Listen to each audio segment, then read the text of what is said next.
Доброго дня, Валерій. Розкажіть, будьте добрі, про вашу літню школу і взагалі, що цікавого буде чекати наших закарпатських студентів.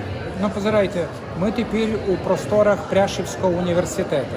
Низька ДДД, День отворених дверей. То значить, що кожен чоловік, кожен, хто скончив школу, чи може в цьому році скончить, може в цей день прийти тут і побачити, які маємо факультети, і вибрати собі той предмет, якому би він хотів далі собі продовжувати вчитися. Між тими другими предметами, такими, повімо, класичними, як математика, фізика, так, хімія, ми вже фактично 20 років маємо і такий предмет, як русинський язик і література. То значить, студенти з цілого світу можуть прийти вчитися.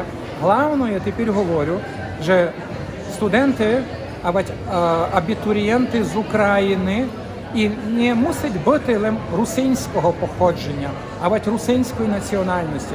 Любий чоловік, люба молода особа, яка є отворена до русинської проблематики, а в ширшому контексті до центральноєвропейської проблематики, до таких національних якихось меншин, які живуть в Європі, а Європа, вона складається з тих національних меншин, можуть прийти і вибрати собі як предмет навчання русинський язик і література.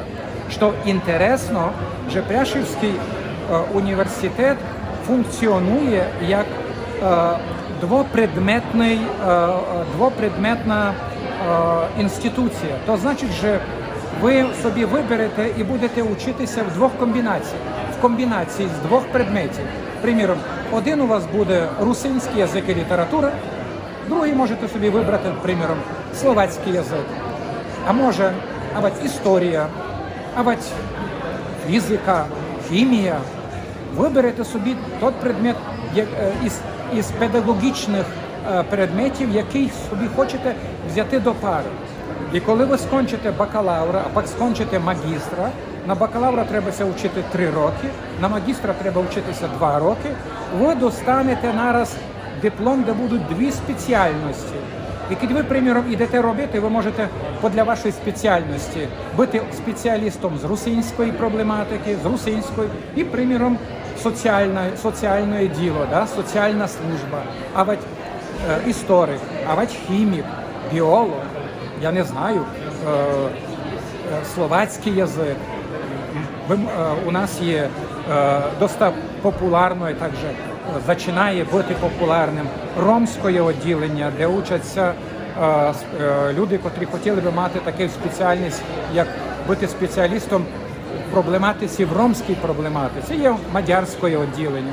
То значить, що на кожному факультеті є дещо інтересне, і інтересно, що швидко то ви можете собі вибрати в комбінації з русинським язиком і літературою. Ну, а про наших студентів ми все маємо такі приправлені, інтересні, як би повів, атракції, курси, літні школи. От тепер я розкажу вам за літню школу. 2 рази по час навчання, то раз на бакалаврському курсі, то перші 3 роки навчання, і далі раз на магістерському курсі, то є 4-й і 5-й рік навчання, рочник навчання. Ви можете записати на літню школу. 3 тижні літня школа, то є літній університет, де приходять студенти, літня школа карпато-русиністики.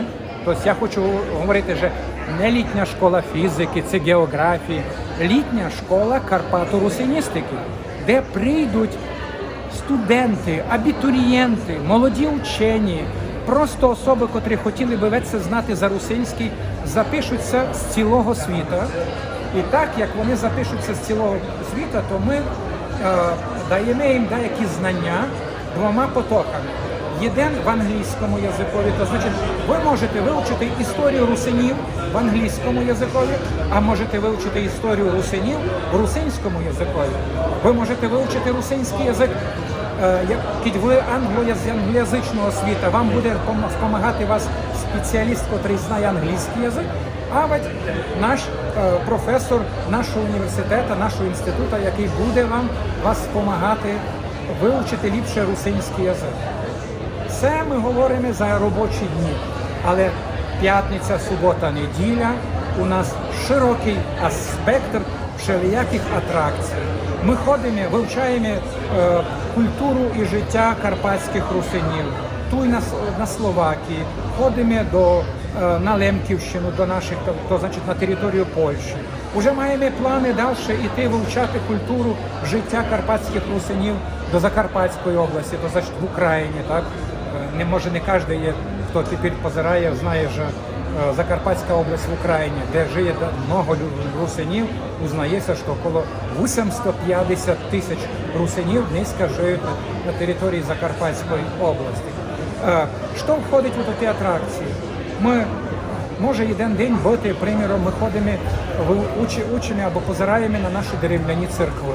Ми ходимо на всілякі в літі фестивалі русинські, які є тут може бути в літі скоро 50-60 фестивалів. Ми вибираємо такі найпрестижніші, в Межелабірцях, Свидницький фестиваль. Потім можу повісти, що наші студенти учаться, приміром, варити їсти. То значить, русинська кухня. Хто приправитися до Пасхи, учаться, значить, як писанку чи крашанку приготувати. Це, приміром, є у нас курси русинських танців. То значить, кожен руснак мусить знати танцювати чардаш, це там деякі другі танці. Ну і ясно діло, ми ходимо, екскурсії робимо по тих наших замках, по прекрасних Карпатах, де ми собі можемо многое дозволити, печі кромплі, співати співанки, мати деякі другі забави, а ватіти на свадьбу деяку русинську. То значить, кожен рік приходить до 30 людей на ту літню нашу, і не мусять бути лише студенти. З цілого світу можуть це записати. У тому числі минулий рік були 2 студентки із України, які хотіли учитися в культосвітньому училищі в Ужгороді і хотіли це знати за етнографію і фольклор карпатських русинів. Також тут ви зустрінете многих молодих людей з цілого світу, з Канади, з Америки, то значить з США, приходили з Бразилії, були з Мексики, ясне діло, Сербія, Хорватія, Чехія, Україна, Польща, я не знаю, з других деяких держав. Аспіранти – це молоді учені, котрі, приміром, роблять на славістичних відділеннях своїх університетів. Це то в Швейцарії, це то у Франції, це то в Німеччині. А на славістичних відділеннях в тих університетах є, поміж, приміром, інші слав'янські язики, приміром, російський язик, так? Вони учать там і, приміром, русинський язик. І вони прийдуть до нас, щоб ліпше знати русинський язик. Отут за 3 тижні ми підтягнемо русинському язикові, дамо їм інформацію, що хто такі русини. А все говоримо, що русини – то веселі хлопці, веселі дівки, котрі люблять свою землю, люблять свій народ і котрі фактично думають за свою будучність. Дякуємо, Валерій, за запрошення. Чекаємо наших студентів нових. Впевнений, Чекаємо на багато студентів відгукнеться і вже будуть мати змогу з вами поспілкуватися вживу, і ви їм відповісте на більше питання. Якщо не є контактів, просто на інтернеті глядати Пряшівський університет, Інститут русинського язика і просто писати нам. Пишіть, ми будемо відповідати, будемо чекати. Все, до побачення.